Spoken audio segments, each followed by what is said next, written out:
चलिए आज बात करते हैं भारत की एक बहुत बड़ी, बहुत गहरी समस्या की, रोजगार का संकट।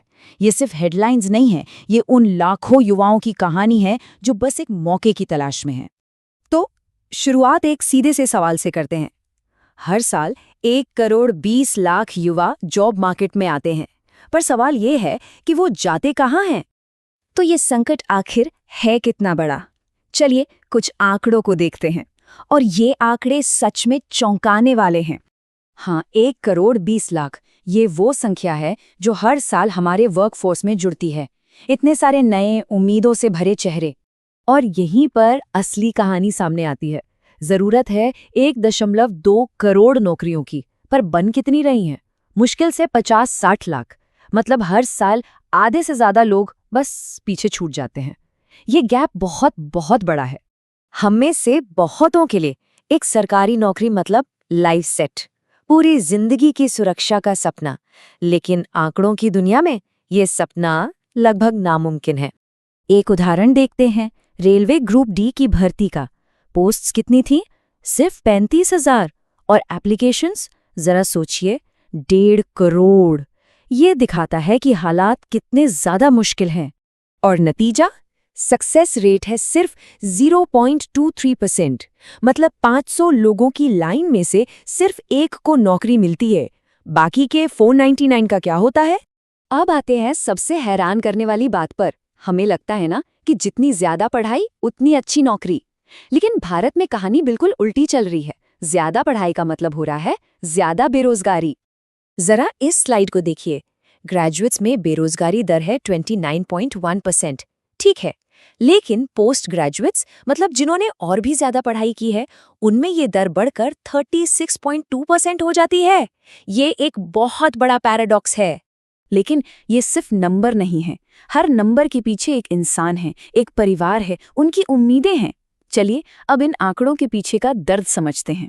15 से 29 साल की 83% युवा पता है क्या कर रहे हैं? बस एक ही काम, नौकरी ढूंढना।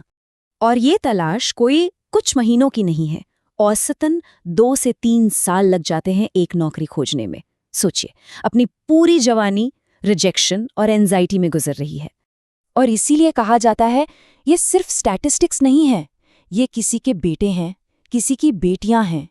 इस खामोश स्ट्रगल का एक और नतीजा है जिसे हम अक्सर अनदेखा कर देते हैं, एक बढ़ता हुआ मेंटल हेल्थ क्राइसिस। ये जो लगातार रिजेक्शन है, ये युवाओं को अंदर से तोड़ रहा है, और हम बस नंबर गिन रहे हैं। लेकिन रुकिए, कुछ लोग कहते हैं कि इसका एक सोल्यूशन है, गिग इकोनॉमी, नया इंडिया, जहां हर कोई अपना बॉस है। क्या ये सच में कोई रास्ता है या सिर्फ एक और भ्रम? तो वादा क्या है? बी योर ओन बॉस, पूरी फ्रीडम, एक नया फ्यूचर। और हकीकत ये है कि आपको एक एल्गोरिदम कंट्रोल करता है। कोई बेनिफिट्स नहीं, कोई सिक्योरिटी नहीं, जीरो। एक डिलीवरी पार्टनर को ही देख लीजिए, काम दिन के 12 घंटे से भी ज्यादा, और कमाए महीने के 15 से 20,000 रुपए। ना कोई छुट्टी, ना कोई इंश्योरेंस। और यही वजह है कि 80% गिग वर्कर्स अपने काम से नाखुश हैं। तो ये फ्रीडम नहीं है, ये शोषण का एक नया नाम है। तो हमने प्रॉब्लम देख ली, उसका असर भी समझ लिया, लेकिन अब वक्त है असली सवाल पूछने का। इस सब की जड़ कहाँ है? देखिए, ये सिर्फ एक अनएम्प्लॉयमेंट क्राइसिस नहीं है, ये एक स्ट्रक्चरल फेलियर है।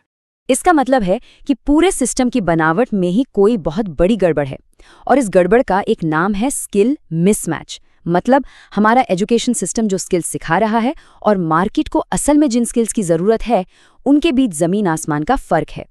तो असली सवाल ये नहीं है कि हमारे नौजवानों को जॉब्स क्यों नहीं मिल रही। असली सवाल ये है, हमारा एजुकेशन सिस्टम ऐसे ग्रेजुएट्स बनाई क्यों रहा है जिनकी मार्केट को जरूरत ही नहीं है। और इसी की पड़ताल हम करेंगे अपने अगले विश्लेषण में। हमारे एजुकेशन सिस्टम की असल कहानी क्या है, ये सिस्टम फेल क्यों हो रहा है, और सबसे जरूरी, इसका सल्यूशन क्या है। हमारे साथ बने रहिएगा।